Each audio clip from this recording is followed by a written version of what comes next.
All right. So I think both of you ladies know who I am. I think we've been on multiple calls together. So happy New Year. We're just going to jump in. This is another one of our working sessions. So, we're trying to have our community of entrepreneurs bring questions and challenges to us within the functional area that we're talking about. Today is really about team scaling, building teams.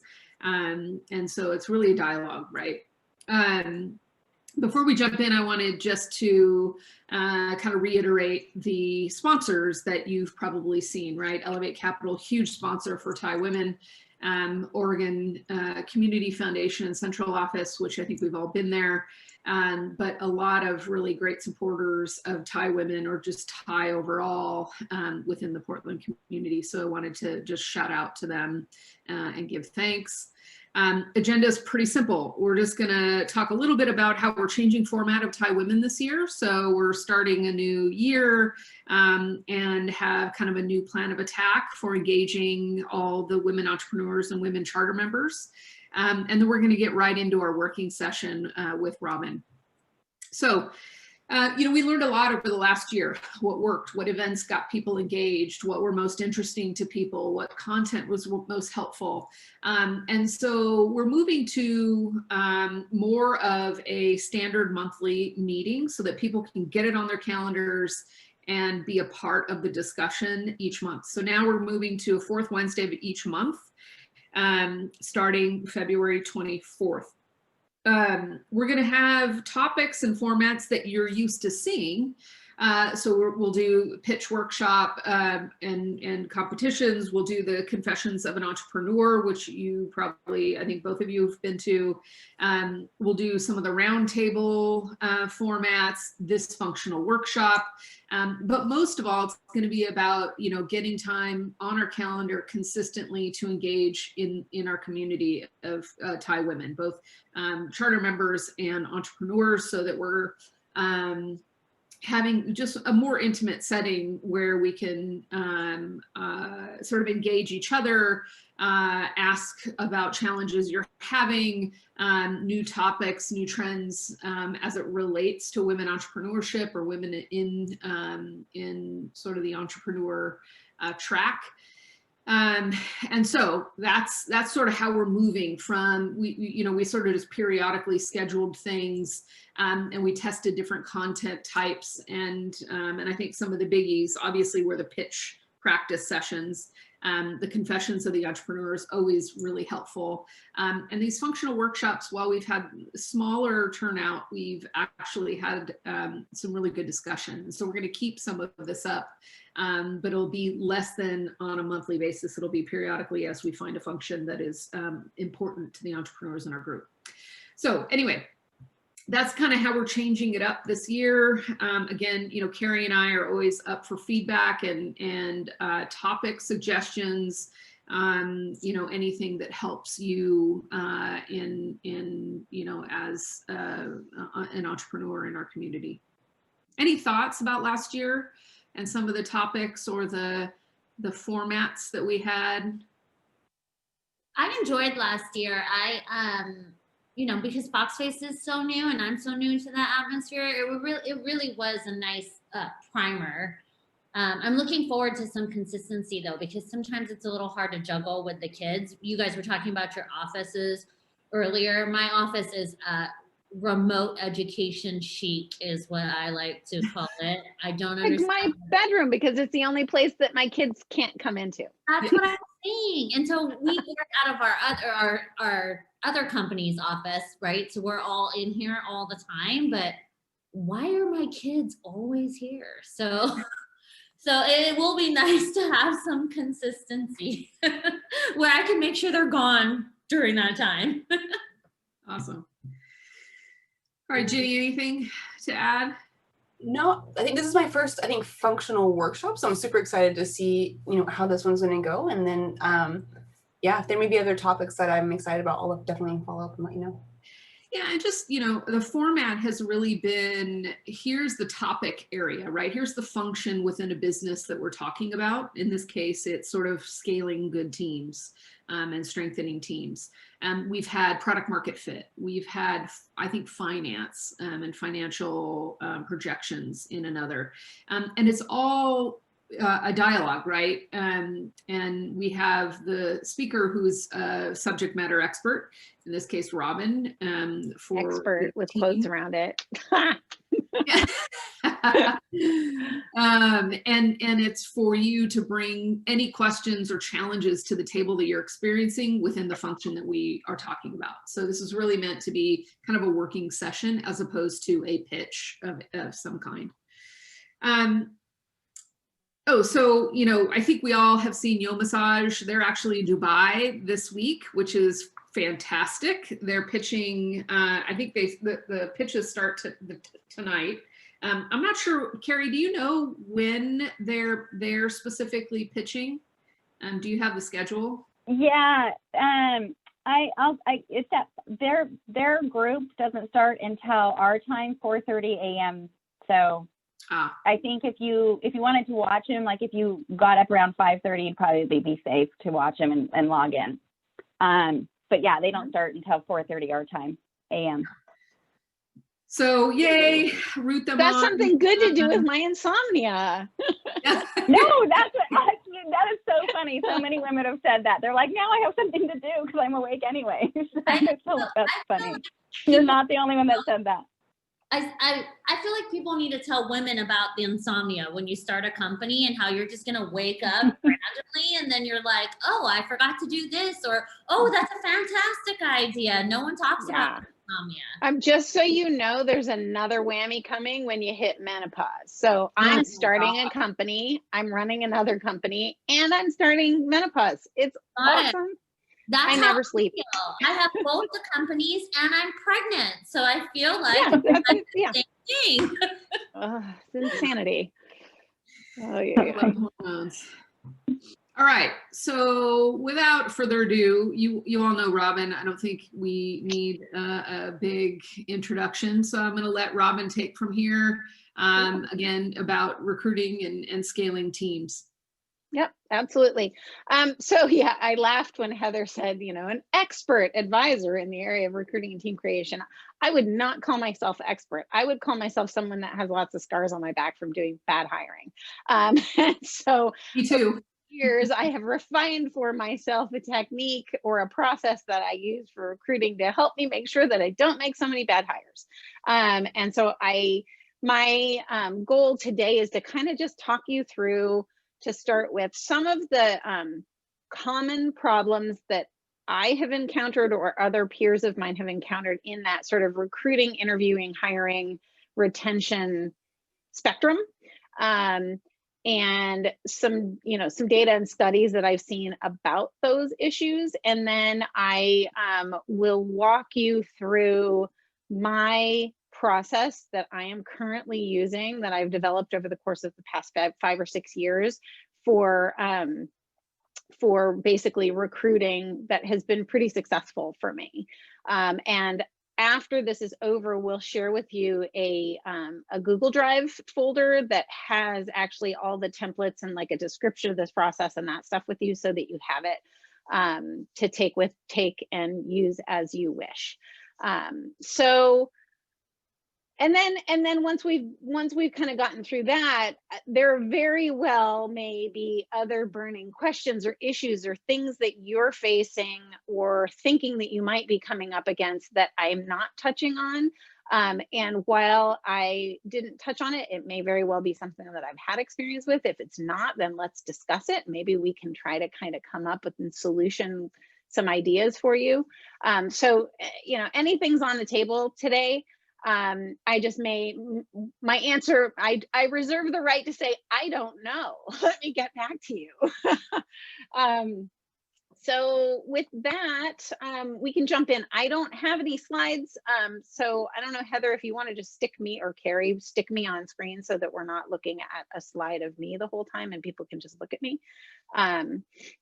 But Let me kind of walk you through in my experience. I feel like there have been about like kind of six buckets of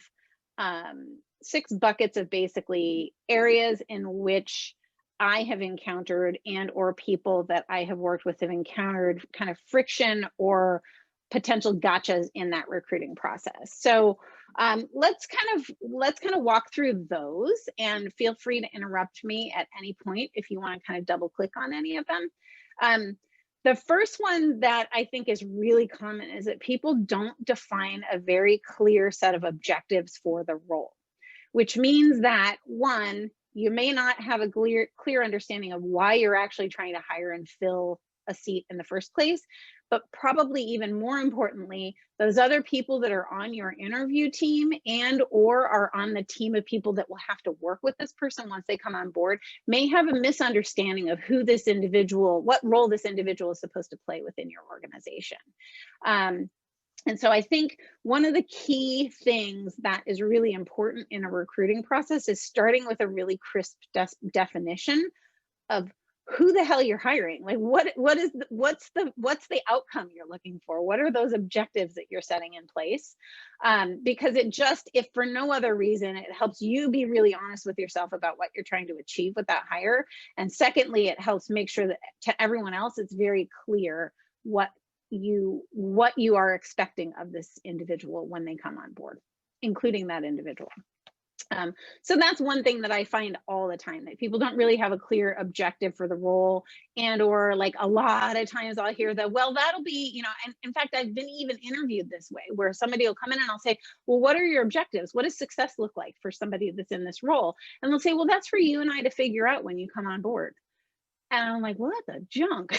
Like, are you really wanting to spend X dollars on me per year without just leaving it entirely up to me to figure out what you want me to be when I grow up? Doesn't seem like a wise investment. So it's just something that's common, and it should be like the first step. I think it's kind of obvious, but yet I still see it over and over and over again. So I thought it was worth bringing up. The second thing, and you've probably, as women in this industry, have probably already come across some of the literature about this, but there is a lot of bias, sort of unconscious bias in the job descriptions themselves. And that will impact what your applicant pool looks like. So for example, women don't apply to jobs that use the term rock star in it. Are you a rock star and blah, blah, blah? Women don't like that. And I will come back to, in a couple of minutes, some things that might sort of indicate why that is or why that might be. But something like using a term rock star tends to be quite gender biased. There are also a lot of unintentional bias, generally white people on people of color, kind of an unintentional bias that get into things all the time.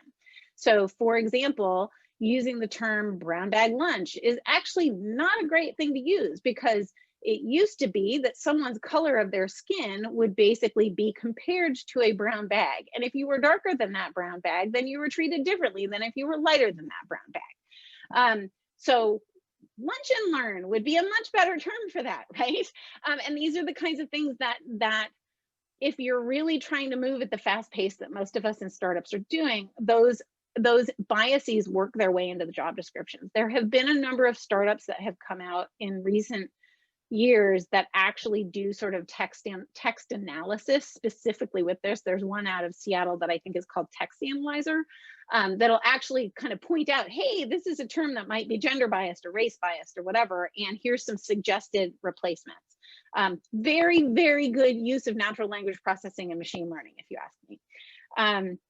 So being thoughtful and careful about writing your job description with an intent in getting yourself a more diverse, broader pool of applicants in the first place.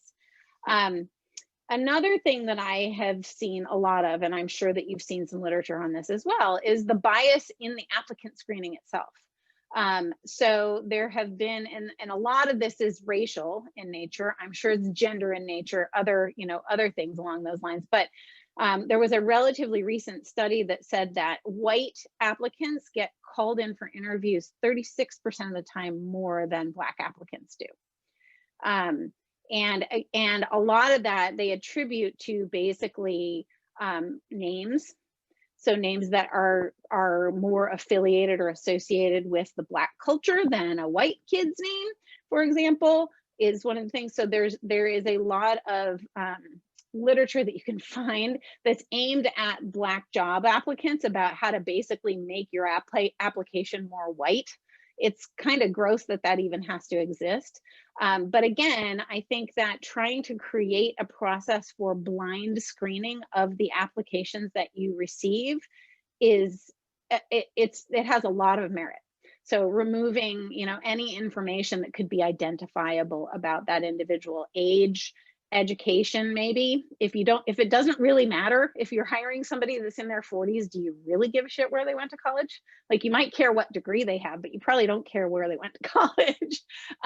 So those kinds of things. Now, that's hard to do in a very small organization because you probably don't have an HR department that can basically kind of reformat applications for that, or you don't have necessarily like a job application system that does it automatically for you. But it is something to think about. And perhaps as the hiring manager, you can remove that stuff before you give it to your interview team. So that's another place to just, you know, again, it's more start to take the time to stop and think about whether or not you're injecting bias into your system. You know, there are probably a number of different ways to address these issues, but it can impact basically who you get applying and who you actually end up getting in the interview seat in the first place.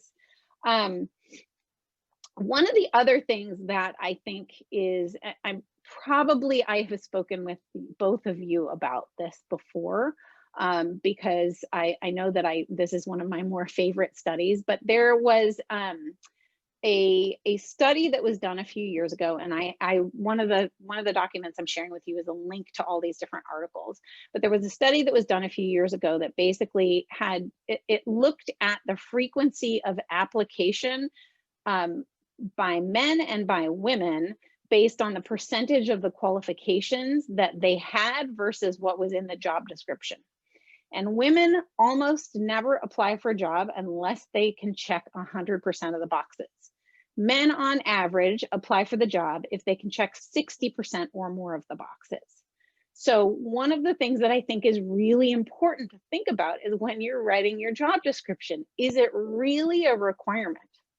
If it's not really a requirement, then you might want to add language like, it's nice to have, or it would be beneficial if you had XYZ, because it may encourage more women to apply for those jobs if they don't feel like, well, I can't get in because I only have 90% of the boxes checked. So again, just something to think about as you, and all of this stuff is leading up to actually getting your job posted, right? Like thinking all this stuff through before you posted your job. So then when we get into the interviews themselves, there are some places where you have bias within the actual interviews. And there's two big things that I would like to point out are areas that could potentially get you caught up.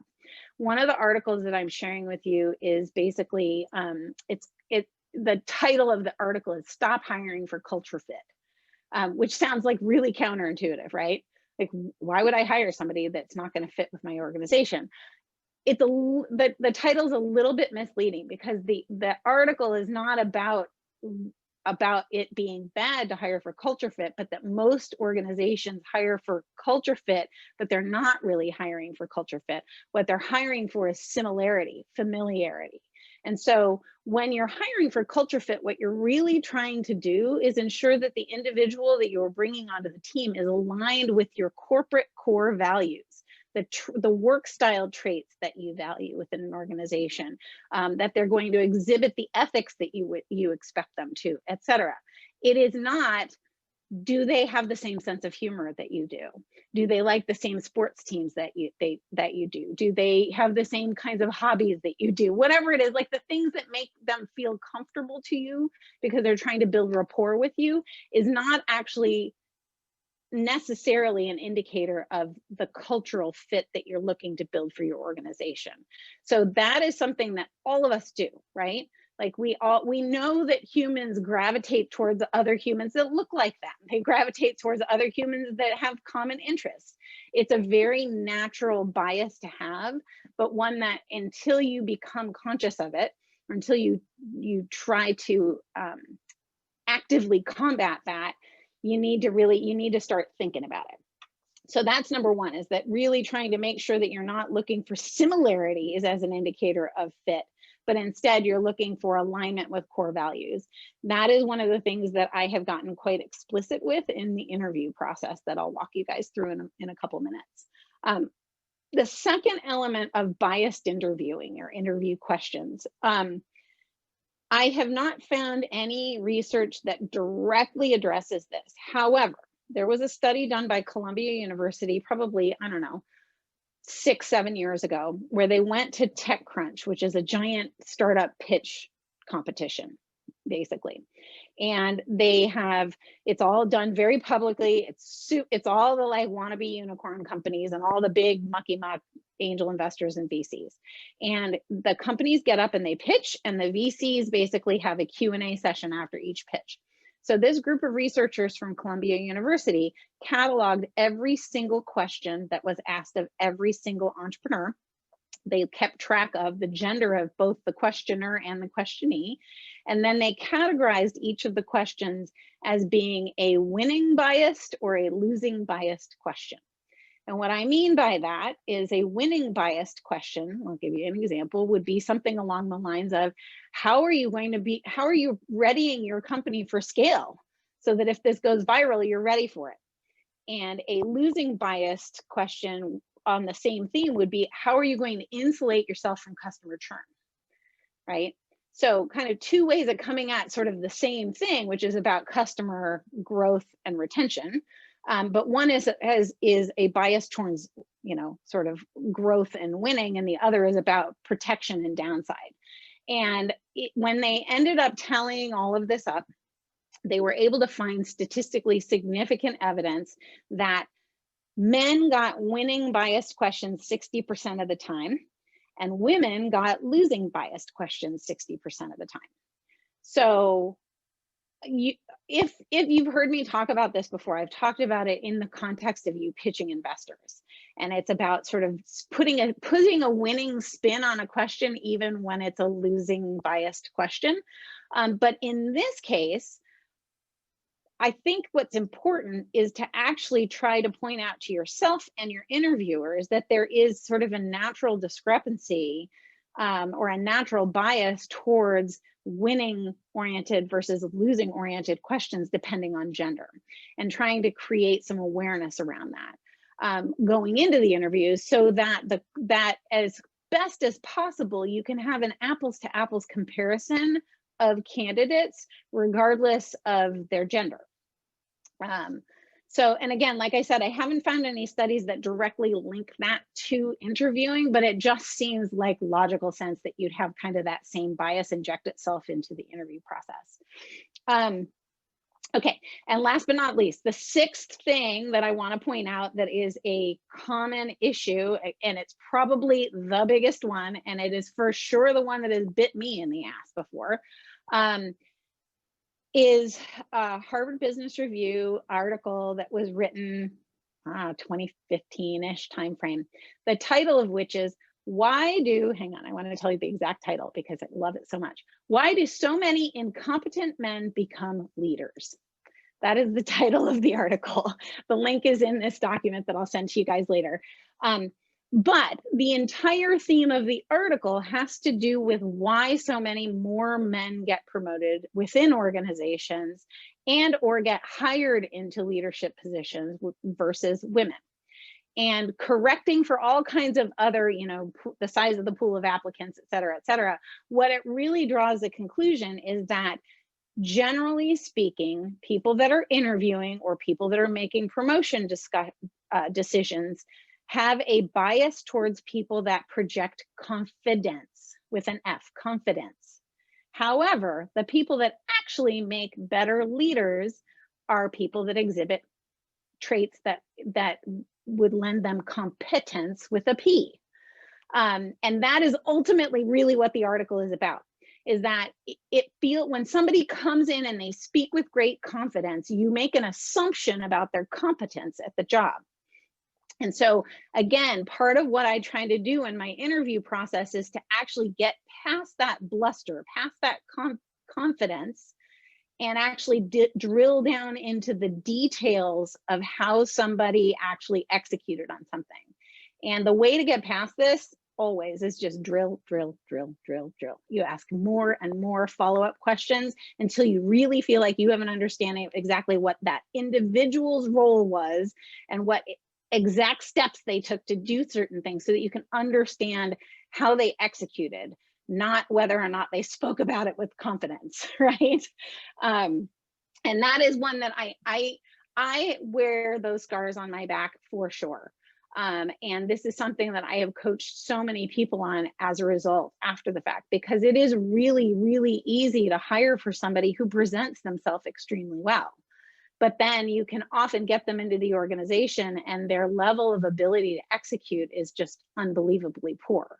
And so finding a way to break through that mismatch between how they present themselves and how they actually execute before you get them in, before you go through all the effort of hiring, is a really important thing. So with that, let me walk you through at a high level what my recruiting and interview process looks like, that I've cherry picked from different organizations I've been in and then kind of massaged. And so it's sort of, I can't really take credit for any novel information that you're about to get, but it is working for me. And I haven't made a bad hire in several years at this point.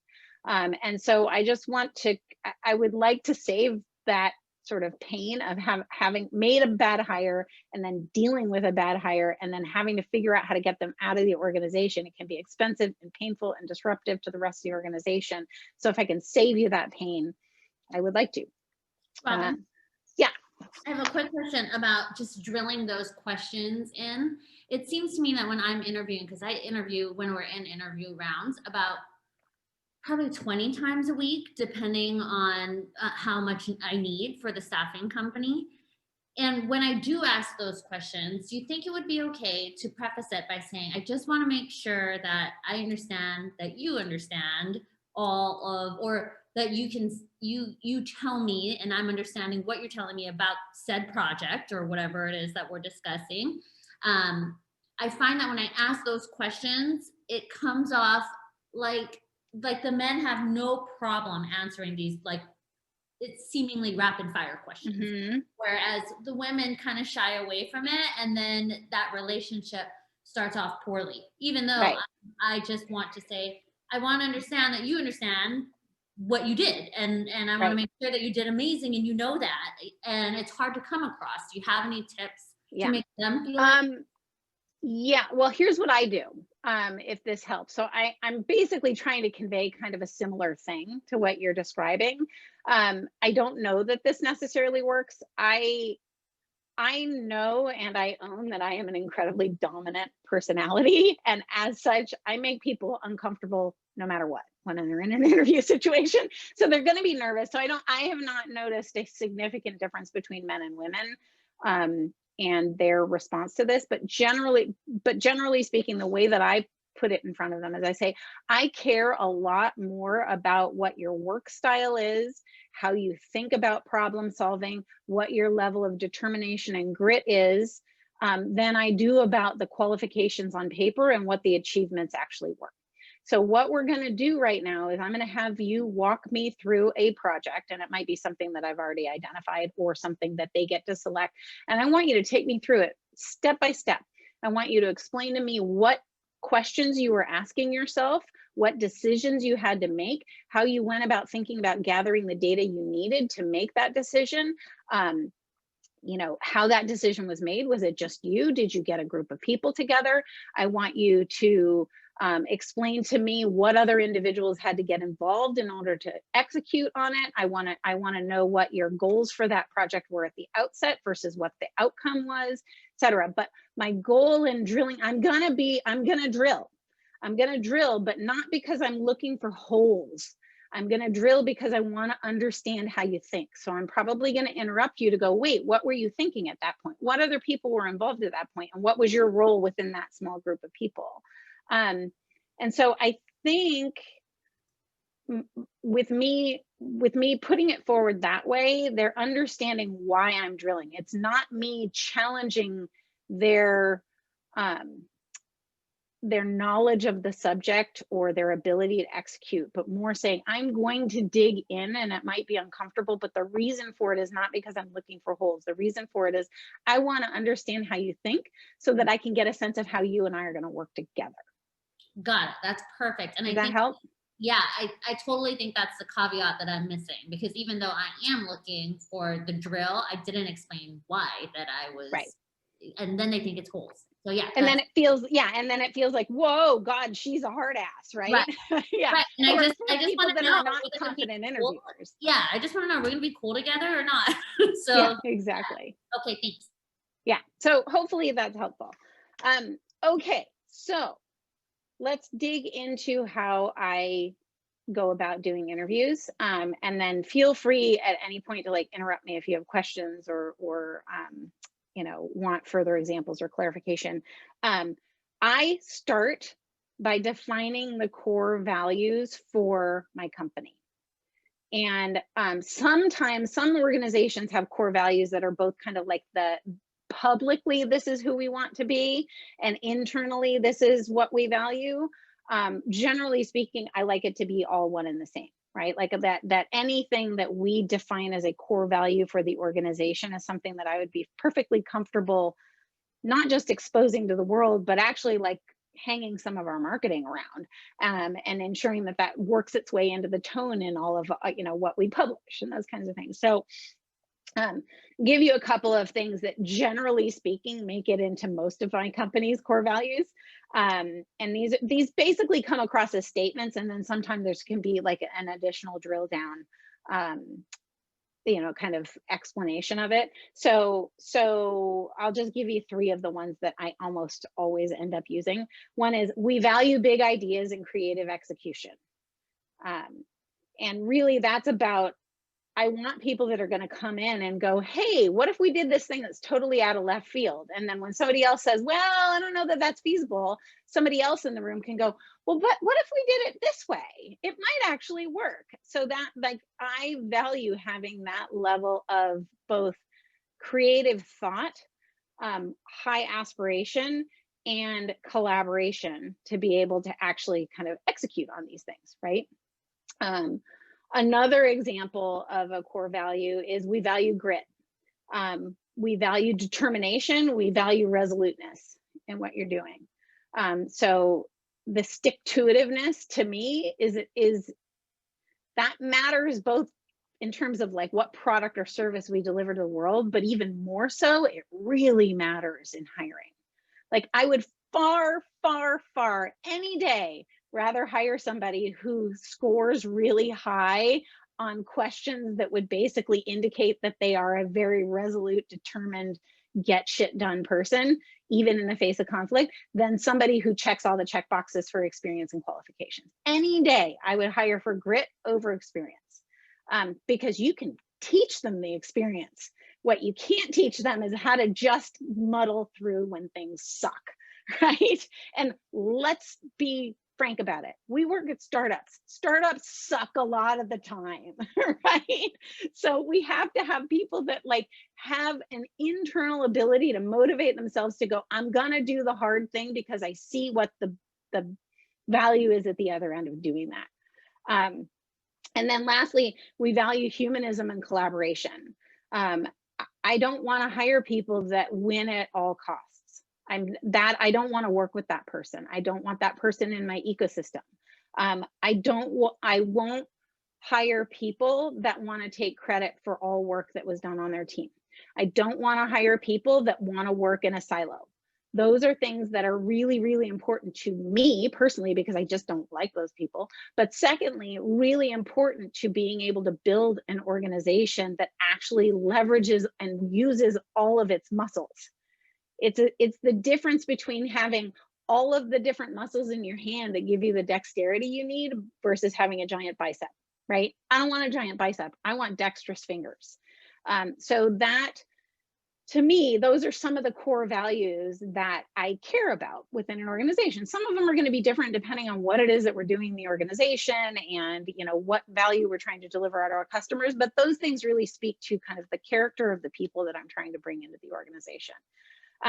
So the reason I say start with defining what your core values is that the entire rest of the interview process is going to be dependent on this if you use my process. So the next step in this is to actually create a job requisition or a job description.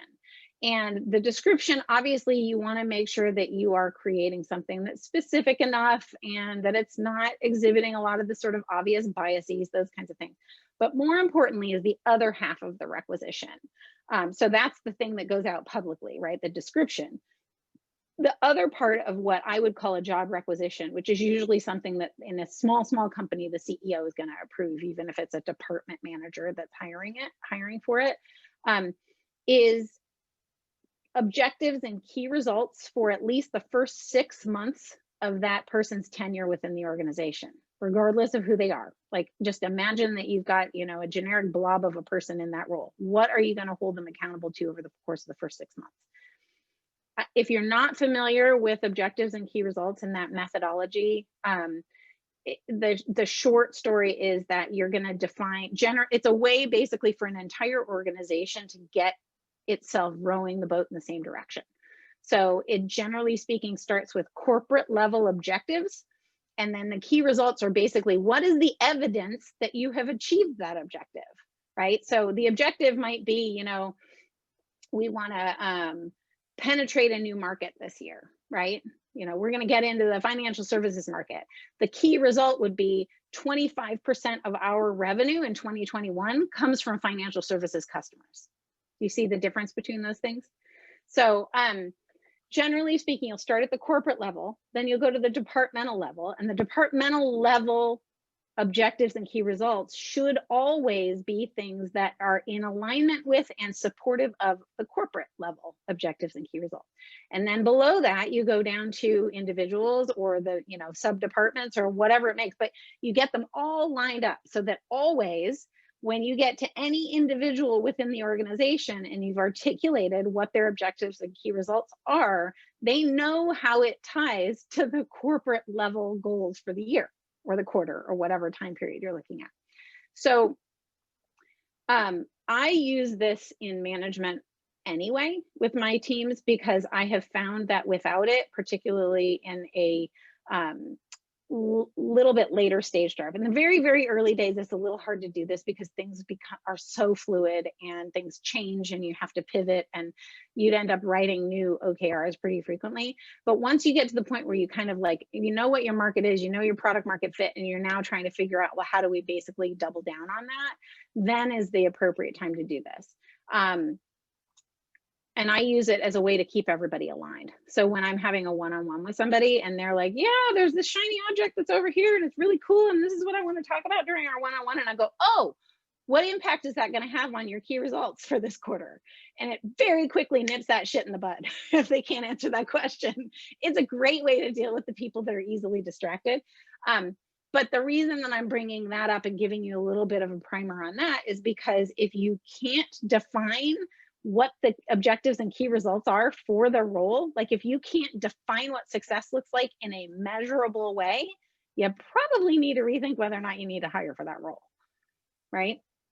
And so like if somebody brought me a job requisition that I was supposed to approve that did not have clear objectives and key results for that role, I would go back to the drawing board. I would not approve it. So that's, I think, really important as well. So then let's talk about the actual screening of applications. Generally speaking, at this point, at any small stage company, the hiring manager does the screening of the applications. You may have somebody that like gets rid of the stuff that's like clearly not a fit, but anything that looks like it's remotely a fit, the hiring manager typically would look at. And then you'll kind of narrow it down to whatever your pool of people are that you want to interview. I try not to do rolling interviews when possible, meaning I try to actually get a group of like 4 or 5 candidates that I all think are really good, solid candidates for the role, and then try to cluster all the interviews together. Here's why. So my interview team.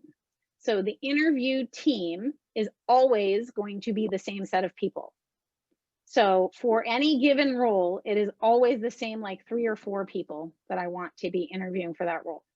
Within the interview team, each interviewer is going to have a specific role. So their job, they generally will be assigned 2 things to do.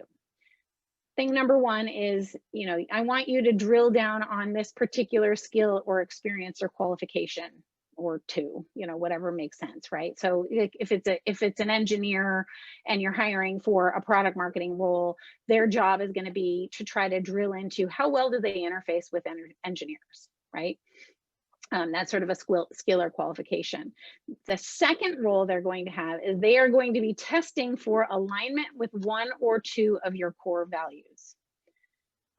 So they're going to be interviewing about like their skills and experience and all of those kinds of things, the things you normally think of would happen in an interview, but they are also going to be working in questions that test for whether or not that individual is aligned with the core values, the things that you care about. So each interviewer for that whole pool, so if we're interviewing 4 people for the role, and my value is to basically test for grit, resoluteness, then I will be interviewing all 4 of those candidates using basically that line of questioning.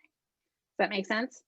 And then, you know, Ginny could be looking after, you know, do you exhibit big ideas and creative execution, right? Those kinds of things. So the reason this is really important is that I want to make sure that we are always testing for alignment with those core values, and everybody's interpretation of those core values is a little different. I mean, as specific as you can get in writing them, everybody sees it or tests for it in a different way. And so what you want to do is get as close to apples comparison as you can across all of these interview applicants. I do phone screening, and usually, so before I actually do the interview, so I'll narrow down basically the applicant pool to, I don't know, let's just say 10 people.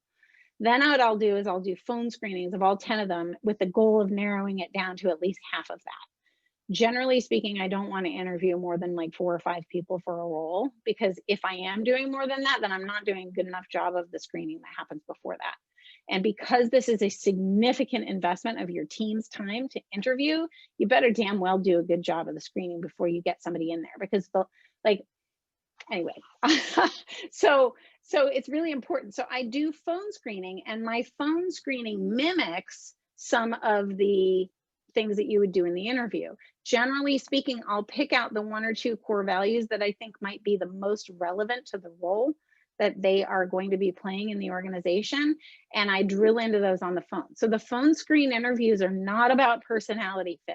A lot of the ones that you will see for phone screenings that happen in bigger organizations are one of 2 things. It's either an HR person trying to understand, do you have the basic qualifications? Do you fit within the compensation range that we're willing to pay? Do you live in the right city for the job? You know, the basic stuff. That's what an HR person will do for phone screening most of the time. Or if it's the hiring manager, they're going to be kind of like feeling them out for, hey, do I feel like I could work with this person? That's the similarity thing that we talked about earlier, right? Where you're biased towards people that are similar to you. Just because you can have a rapport with them doesn't mean they're going to be good for the job. Or it doesn't mean that they actually align with your core values for the organization. So I try to actually make the phone screening kind of a miniature version of what I would have an in-person interview be. And then the in-person interviews, I have people come in, and generally we'll have 4 interviewers. So they come in for 4 hours. So I schedule it 2 back-to-back 2 hours, usually give them a break for lunch, and then 2 back-to-back or a coffee or something like that, and then 2 back-to-back 2-hour sessions. And each one of those interview sessions is one of your different lead interviewers, one of which will be you as the hiring manager, if you're the hiring manager. And like I said, they are given roles. I ask my team, my interviewers, to take notes during the meeting. And I usually have them do it directly into a tracking sheet or a notes sheet. I have a template for that. That is in the resources that I will give you after the fact.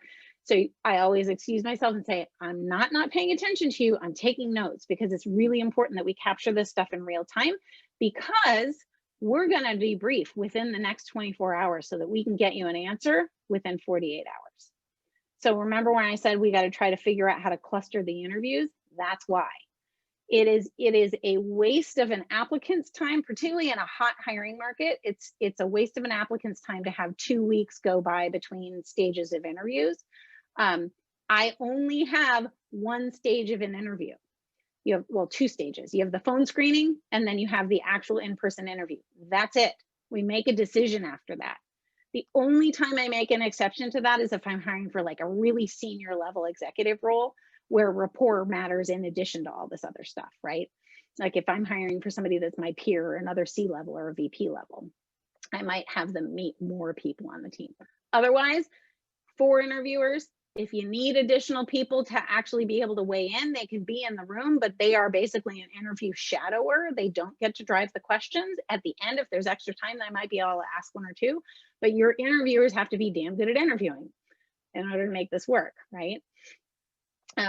So then what we do, so we get all those interviews through. We usually do it within the span of 2 days, right? So we've got 4 people interviewing for the same role. We get them all done within 2 days. It's a big investment of your team's time. With as soon as humanly possible after the final of those interviews concludes, you get everybody into a room. You talk about all the candidates at the same time. You go through them one by one. And everybody talks about 2 things. They talk about the alignment of that person with the role based on the qualifications, skills, experience.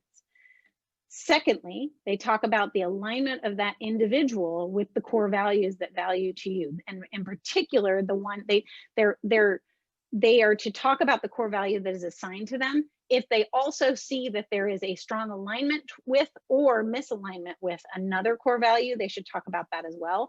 But they are to report on not just, yeah, I feel like they have grit. They give you examples of why they have grit, like what they have to justify saying this person is aligned with that core value. If you find more than one of your interviewers says that there is a misalignment with any core value, the answer is no. The person does not get hired. You have to trust your interview team to do this, right? But if you've got more than one person in the room saying they did not exhibit this core value, then the answer is just absolutely automatically a no. If you have people that are on the fence, you count it as a no. The final decider is the hiring manager, but with the knowledge that they had an interview team that worked their ass off for them. So if they're going to override, they better have a damn good justification for it. Does that make sense? So it's basically like, if anybody's like, well, I'm not really sure about them, then you should just count it as a no. That gets put down in the no column, right? Because you should be convinced. You're basically signing up to work with this person and put them on really important stuff. And then at the end of this, basically we notify the candidate within 48 hours if we're going to terminate the interviewing process or if we're going to move forward to an offer. Ideally, we like to have that offer ready, but sometimes it's a little harder to get the offer ready. So we'll say we have an offer forthcoming, and you get them that information within 48 hours of them leaving your office from the interview. So that's kind of how we do it. So I'm going to pause and see if there's questions, and then we can kind of just get into any other topics you want to discuss as well. Awesome. Thank you so much, Robin. I've kind of been like following along and kind of documenting a couple questions just in case you did answer them as you were going. But so if it feels like I'm going back to the beginning, I'm just no, totally fine. Okay. So there was a point you mentioned about, a bias in our application screening, and there's like the nice to have, beneficials to have, but what about like competitive applicants have? Like there are degrees of how competitive applicants can be based on their technical skills. Doesn't mean we're not open to them, but more competitive. Yes, no, what are your thoughts? Yeah, I mean, I kind of stack rank it. Like I basically will go through the applicants and almost put them in like order of priority of like the people that look the most attractive to me get on the top of the stack. Because I'm only gonna do so many phone screenings with the goal of filling 4 or 5 interview spots, right? So like if you've done a good job of actually sorting through cover letters and resumes and you can do 10 phone screenings, you should probably be able to get 4 solid candidates that you're comfortable bringing in and investing in that interview time with. So I think it's absolutely an important process to go through and actually kind of stack rank who you've got, right? And if you get deeper than 25 for any role, you probably just chuck anything that's below the 25th, right? Like you just probably not worth your time at that point. So did that answer your question? It does, and it's as long as it's not. I think what really hit home in that, you know, with the bias in application screening and in our interviews, and I think you and I have mentioned this, but women are taught to be humble and not taught to like say why we're qualified. So having that preface of like, I need to know why you're qualified. This is not a time to, you know, be humble. And then I need you to reaffirm why you're competitive. Oh, I see what you're saying. So like when you're doing a phone screening with someone, is that, or? That idea, like we are like, even in the job application, you know, we have the, you know, must-haves, nice-to-haves, competitive applicants have. Okay. And then when we're talking about like within the interview, kind of reaffirming, like, I need you to really give me your qualifications. I know we were talking about digging deeper through our question asking, but in that like preface part where it's like, I'm digging because I want to find more information to make sure you're right for this role. I need you to, you know, tell me why you're competitive in that sense. Yeah. It's a good question because I think similar to the discussion we had earlier about the digging, the way that you phrase it could really be, could really make an anxious interviewer that much more anxious.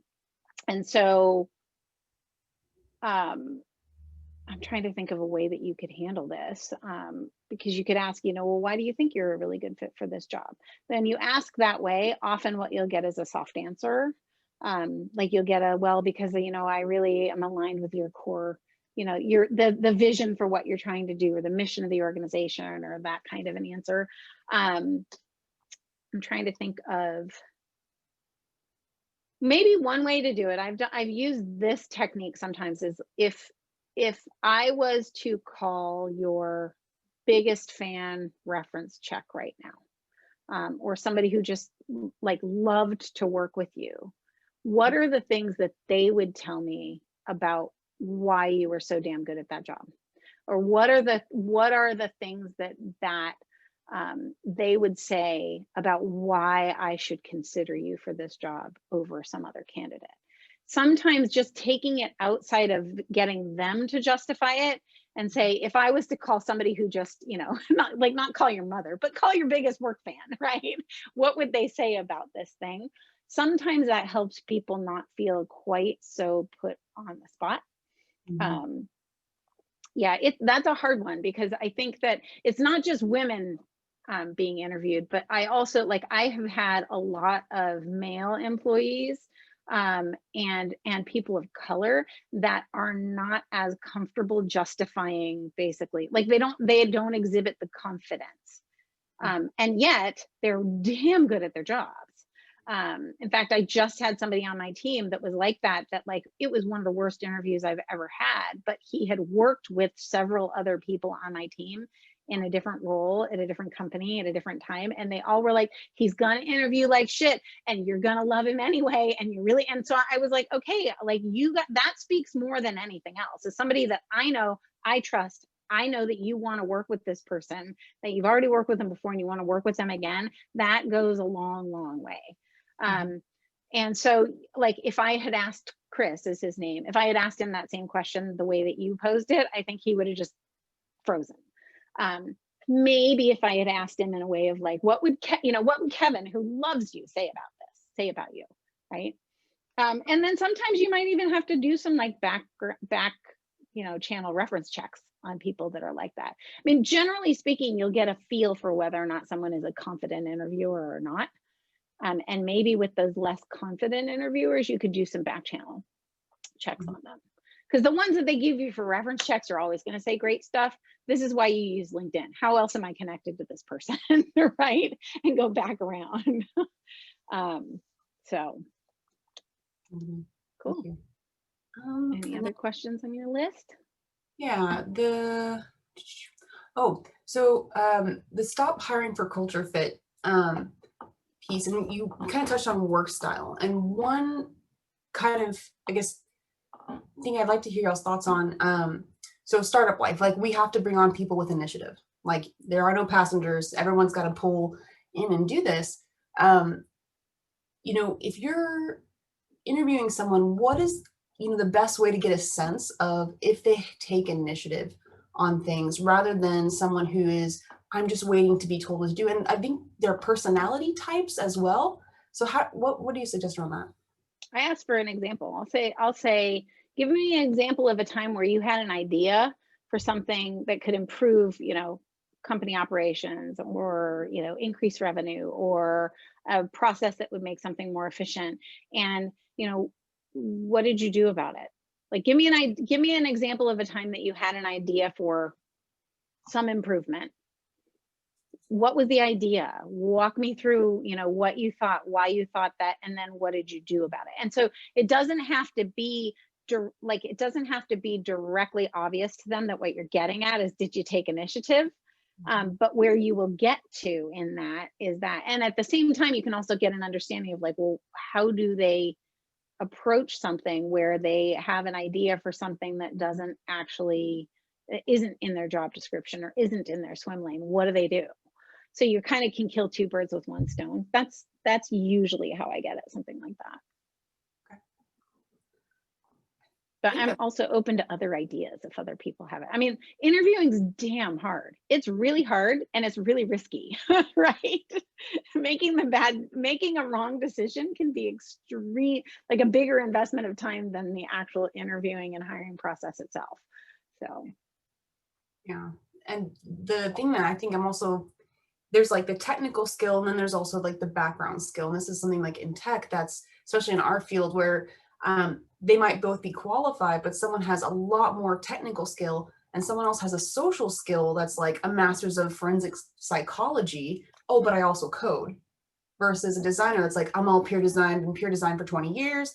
right. It's like, there's a really big mix. And like, I think your point on going back to your core values and what aligns most is helpful. It's your core values and it's the objective for the role. So that specific example that you've just given really could have a lot to do with what's my objective here. Because if your objective is to churn out a lot of code in a really short period of time, you're going to go with the person that has really, really deep programming experience. If your objective is to refine your product market fit and make sure you have an incredible user experience, then you probably err on the side of the person that has way more domain expertise, right? So it kind of like, it's a combination of those things. But I think that in that particular example that you've given, it comes back to, what do I expect this person to achieve? And you have to really be thoughtful about it. Like, in 6 months from now, what do I feel like is a home run for this person? Because that's what you're gunning for. And then that'll help you craft kind of what you're looking for in the role as well. Well, thank you. It also sometimes those objectives can go into the job description, because it'll help you also get people that actually are understanding of the fact that they are going to be held accountable to objectives. I mean, you probably won't put your job is to get a 30% increase in the top line revenue, for example. I mean, maybe, but more along the lines of like, your role is to improve our product market fit in a demonstrable way over the course of the next 6 months. Then if that's in that job description, you're going to get coders with a higher EQ applying, right? Like, that's just, so I think that it can be helpful from that perspective too, to get those objectives nailed. Definitely. Robin? Yes. We talked about how the word rock star is not cool for women. First of all, why?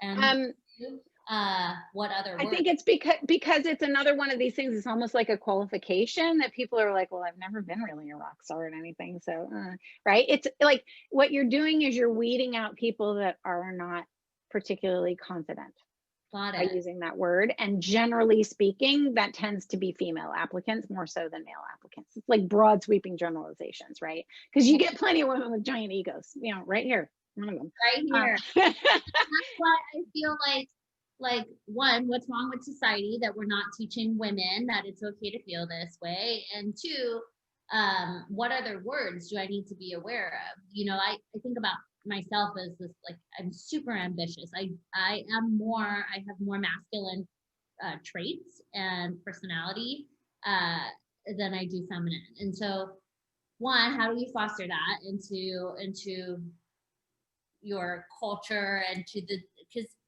because we're always teaching, right? We're always teaching a new group of women. How do we teach them? And what other words do I need to be aware of? Right. So I do think the word grit does resonate with women. I think ambition resonates with women. So if you're trying to get at kind of that like you're a rock star would imply, damn, like this person, if you interviewed them, they would wow the pants off of whoever the interviewer was. Whereas, you know, you exhibit ambition and determination in going after your goals relentlessly. Got You're it. saying kind of the same thing, but you're actually aligning it closer to the traits that you like. Rock star isn't a trait. And in fact, if it was a trait, it's not somebody that you'd want in your organization because you're the CEO. You don't need another big ego, right? So you kind of want to more use the language from your core values when those the language in your core values tie to traits, work style traits, personality traits, etc. Right? I think that helps. And I think that, I would for sure look at, I think it's called Text Analyzer. Just if you do any like quick Google searches, there's now a bunch of them. There used to only be one. Oh, Textio, that's what it was, Textio.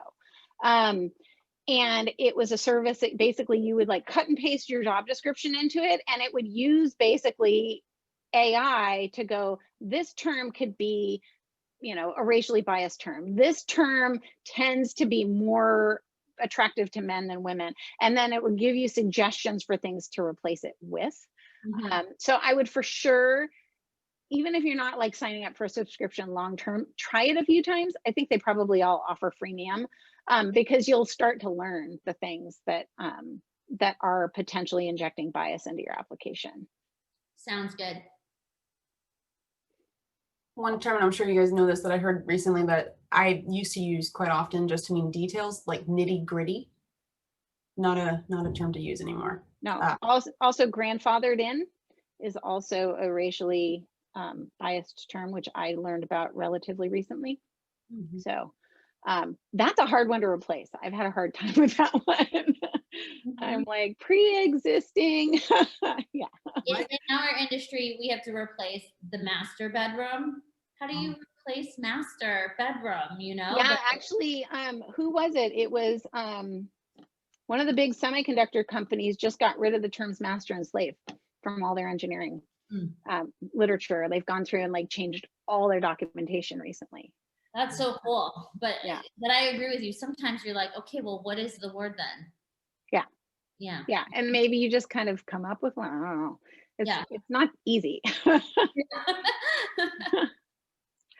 So yeah, but I do think like saying something about the actual traits that you're looking for in an individual. I actually have started experimenting with writing job descriptions that talk about qualifications, because those are the things that are like kind of the must-haves, right? Like you have to know how to program in Ruby, or you have to know XYZ.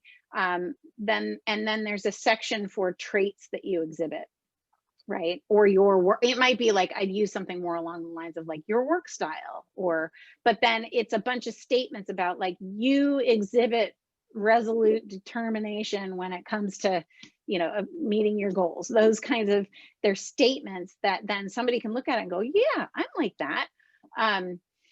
And I haven't done it enough times to know. That's the problem with, early stage startups. You don't hire very often compared to later stage startups. But so I don't have enough data to know if it's actually moving the needle in terms of the quality of the applications that I'm getting.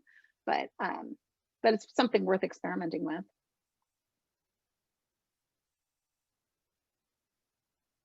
So do you guys have any hiring that you're up against now that you're trying to, issues that you're trying to address in recruiting? But we can talk about retention too, if that's an issue. Yeah, retention's not an issue for me right now, but recruiting for the staffing company has been kind of hard lately. I don't think that it has anything to do with us and how we're perceived by the public. I just think in general, the world is kind of weird. So I haven't had enough applicants lately. Right. Yeah. I know one of the things that I would love to see as a resource, this is not directly related to that, but it just, again, in terms of trying to create a more diversified employee base. If you continue to advertise in all the same old places that you always advertise your jobs, you're going to continue to get kind of the same pool of applicants, right?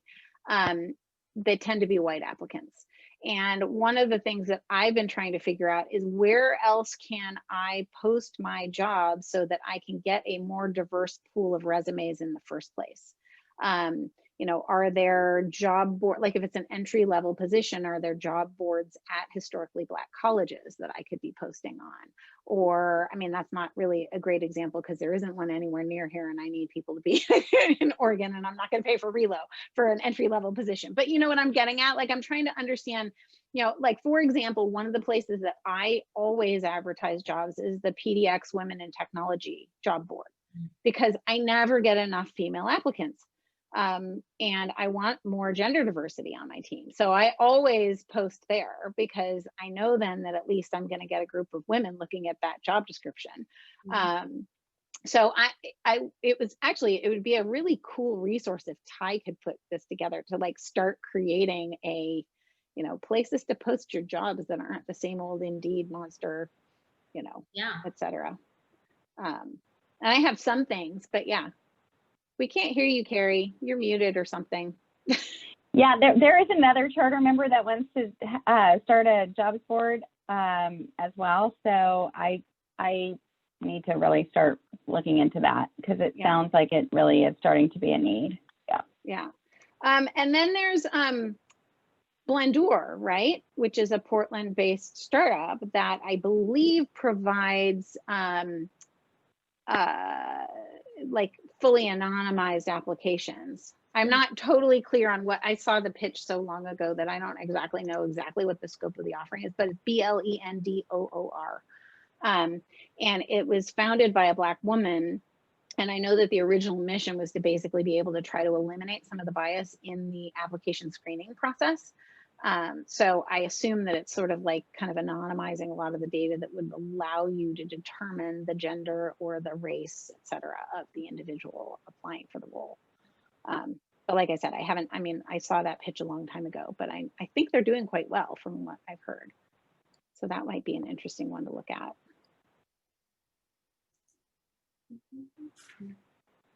Any other burning issues that you're trying to figure out how to navigate? Yeah, we are going to be going into a second wave of hiring soon, and the first wave kind of was an eye-opener because we posted the job and within a day we had over 100 applicants and just really highly qualified, like, oh snap, that's a lot of people. So I mean, we were trying to figure out what does the screening process look like, how are we weighting out different attributes and trying to like find some like system that helps us decide, because that weight of like social aspect, technical aspect, if you're both highly qualified, in one or the other, that was kind of a thing. I think this round, we're going in a little bit more streamlined in exactly pinpointing all of the core like attributes. And I really liked your idea of like, you are a this, or you identify as that, to help with that. But then also the 6-month objectives, I think that would be a really helpful thing for people to know what to expect when coming in and the pace that we are going, because we do onboard and we do get everybody situated, but we also are moving at a certain pace, so we expect that of people as well. Yeah, one of the other things, I know this is going a little bit beyond the recruiting process, so the onboarding process. One of the things that I started doing, that I've had a number of my hires since that time say to me, oh my God, that's the best onboarding I've ever had, is that the week before they come on board, I schedule on their behalf one-on-ones with every single individual within the organization that they're going to have to touch. And I articulate to that individual, this is what you're responsible for getting this person up to speed on. And at the same time, I create a Google document that say, when you meet with Alex, you're going to talk about this, that this is Alex's role. This is the scope of Alex's role. This is how you're probably going to be interfacing with Alex going forward. And these are the things that I expect you to discuss in the 1 hour that I've already put on your calendar for 9 a.m. on Monday. So their first week is jammed with meetings. By the end of that, in an organization that's moving really quickly, they now know all the people that they can go back to ask the questions of all the shit that's not documented, because nothing's documented when you're a startup, right? And so it's a lot of investment. And I also do a 30, 60, 90 day plan where I actually say, and the first 30 days, every week is, these are the things that I expect you to be doing this week. And these are the things that basically are your like success outcomes for the week. It's a lot of investment, but here's the, so in like every time I think, I'm like, oh my God, this takes so much time. Think about how much more time it takes to have the person come and then sitting around like, oh, I've spent an entire day setting up my laptop. Now what do I do? Right? Like, wouldn't you rather that you invest the time ahead of time so that they can hit the ground running as fast as they can? So that's one of the things that I also do. And like I said, like every single time I hate doing it. I'm like, God, do I really need to do this? And I have to talk myself into it every time. Then every time I feel better for having done it. And pretty much without exception, every single one of those people that's been through that process has come back to me and said, like, that was so incredible. I'm going to do that when I hire people now. Let me add one other thing. I think that we do the same thing. Another idea is having a buddy. So no matter what, having somebody that knows where the is going to help them find the bathroom, take them to lunch the first day, right, and show them around, and being responsible for that person in their first couple weeks in any questions they might have or the like. It's a good sort of transition helper. And I try to pair them with somebody that's not in the same function, so that they're getting sort of familiar with other folks in the organization. But it's another way. Yeah, and ideally a peer, right? Because what you don't want is somebody that's more senior than them that then makes them kind of feel a little bit nervous and like they're still interviewing, right? Or still trying to prove themselves. That's right. Yeah, and I think the one challenge that is something we're still working with and getting is kind of connecting people that are remote while we're all remote. And that peer system of like, okay, now we're trying to spend time when we're all kind of working sometimes asynchronously, has been tricky. But one thing we're going to be trying soon is it's an auto coffee date generator or randomizer. So you put the entire team in and then you press it, and every week it randomizes who on the team should spend a 15-minute coffee date. And then they have to schedule it. That's a cool idea. I like that. Yeah. We really want to generate, and then we're going to have like a weekly group, like just come together and talk about the crazy shit that's happening in our world, Yeah. Right. We did that for a while, and then that kind of fell apart, the like just getting together. So we've actually been thinking about rebooting it with like, every other week, and you have some sort of an activity that is the reason that you're coming together. Like it'll be, we're going to play a scavenger hunt at our houses or whatever it is. And it's kind of like happy hour gab session. And it's sort of, the intent is to kind of replace that hallway conversation that used to have. Like Monsoon was an incredibly social group. Like these people all hang out with one another outside of work. So not only are we not hanging out with one another inside of work at an office, but now they can't hang out with one another outside of work either. So it has been a really painful transition for these people that have worked together for like 6 or 7 years that have really tight bonds. So I've been trying to do stuff like that as well. So I have a question, Robin, actually. in the times of COVID and just with some of the millennials that are, coming into the workforce, I find a lot of individuals wanting to be 1099 so they can continue to have multiple projects. Is anybody else experiencing that? Because, when I was entering the workforce, I wanted a job that had benefits, and now it feels like there's so many more applicants that really just kind of want more of a part-time 1099 kind of project-based gig. And what I have to say to it's that? a little bit harder Obama, to mention. It's a little bit harder to some extent. You can get healthcare now. Like that was a big, I saw that shift actually happen as soon as people figured out that they could get healthcare coverage that was somewhat affordable. And then I think a lot of the reason that people want 1099 is also they want the flexibility to live wherever the hell they want to live right now, right? So one thing is that if you really did need somebody that was full-time, and what, let me ask you a question. Why do you care if they're 1099 or an employee? Well, I really don't. I guess I just want to, I guess it's, it's a mind shift, right? I guess for management, especially people my age who are just kind of, and not to age myself, but, it is a little bit, I remember having these conversations when work from home was just starting to come on board, 15, 20 years ago. And, there was a lot of angst about how, this was never going to work. And so I think it's just understanding the mind shift of managing people working kind of, not a 9 to 5, but more on a project basis. So it's a little bit different. And it feels like, you're juggling a little bit more balls as a manager. Yeah, you are. The flip side is it's a lot less expensive to have a 1099 employee, right? Or contractor.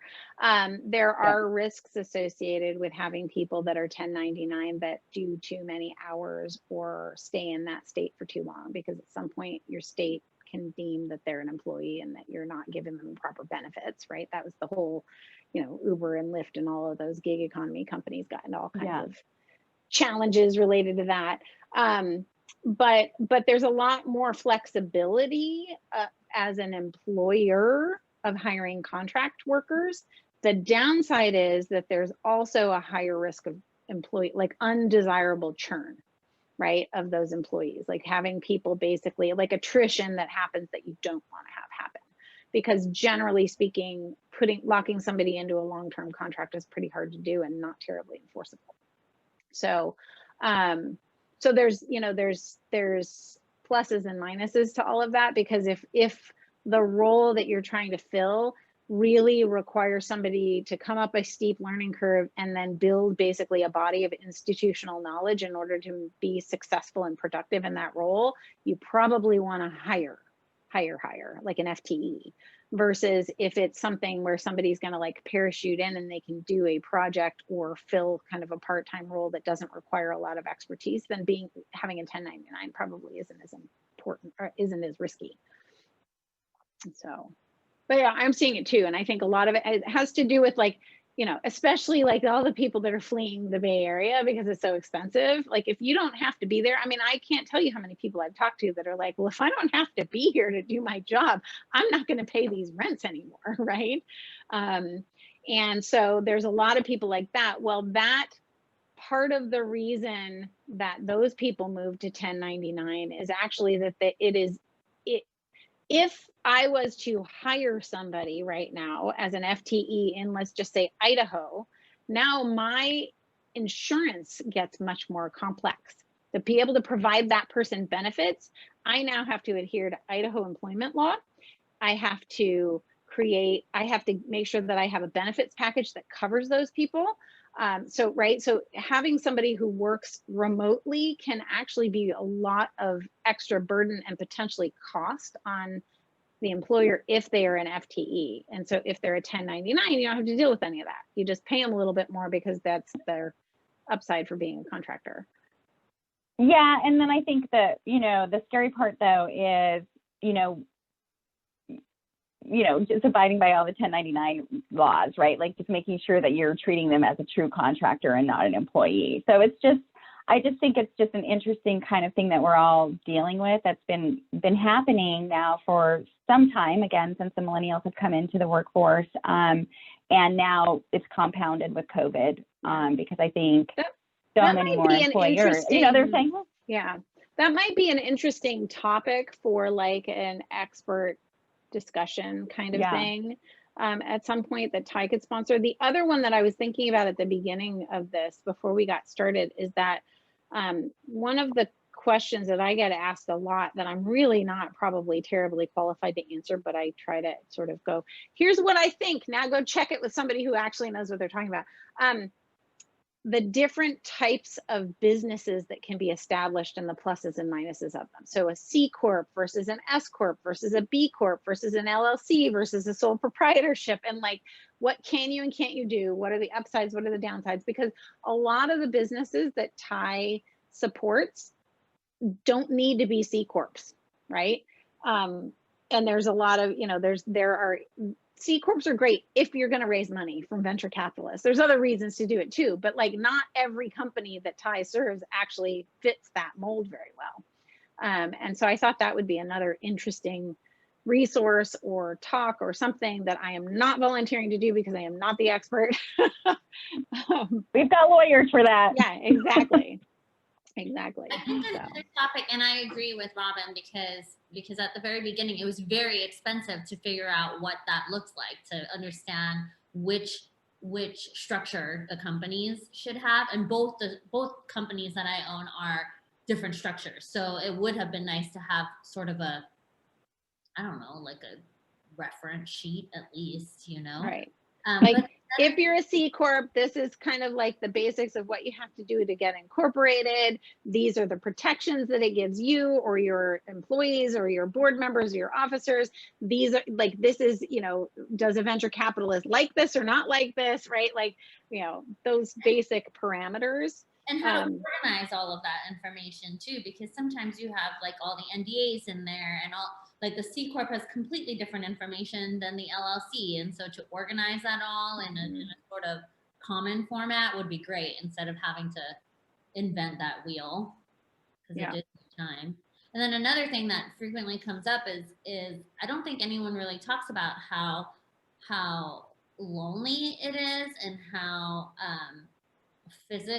physically draining or emotionally draining it is to be a woman and to be a mom and also to be an entrepreneur at the same time. No one talks about that. And it's very, and then you don't really have friends, right? There's not really any friends that I can go to right now that are like me, that say, you know, that's right, Alicia, I'm also building a software company and making a baby. There is we need a support group. Right. And so it would be nice to be another woman.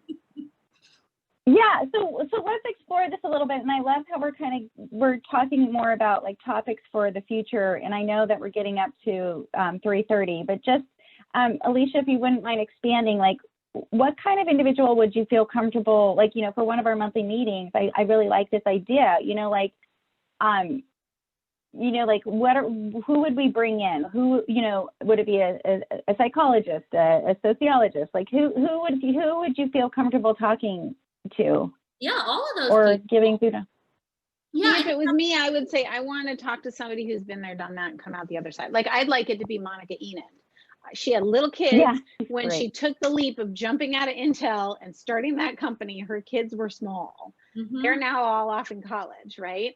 And she's got a successful company, but she basically took the leap when her kids were young. She wasn't pregnant. They were elementary school age, I think. But like somebody like that's what I would prefer, rather, because my experience with like psychologists, sociologists, et cetera, is they have a lens on it that's informed by research and education, but they can't relate to it because their job is not the same, right? Their experience is not the same. Yeah. Or maybe it's some combination, like somebody saying, well, here's what's happening in your brain chemistry right now. Or, you know, here are some ways to like coping mechanisms for that social isolation feeling, but then also having somebody else that can say like, been there, done that. And I know how you feel. And here's some of the things that I like. Part of it is combating the loneliness piece. And part of the loneliness comes from feeling like you have no peers. Right, because I don't really think you do. You know, you probably have a group of peers from college or from high school or whatever, but I can't go to those same people and be like, hey, can someone tell me about the back end of my software company and how that works with the compliance process. And could someone understand that for me? No one's. And I hope you don't mind that we're having this conversation while I'm breastfeeding, right? Right. She breast milk out my boobs. So sorry. Yeah, exactly. So yeah, that, and there's, you know, and other topics, like I know that Allie, but I don't remember Allie's last name. She was the last. Oh, Allie Magar.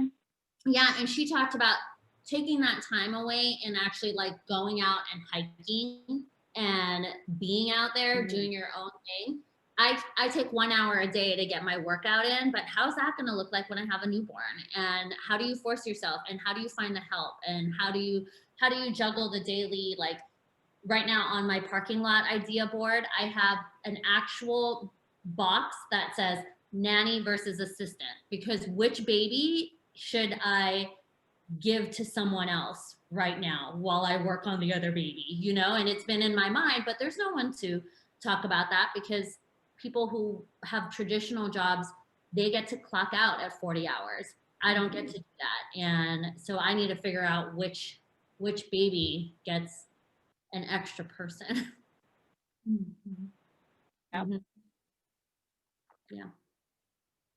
Yeah, I mean, been there. Now I've got teenagers, but it's just different challenges. Yeah, like, thank God they don't come in here having screaming fits all the time, but I'm dealing with other, you know, like kids that are completely not motivated to do their damn homework, for example.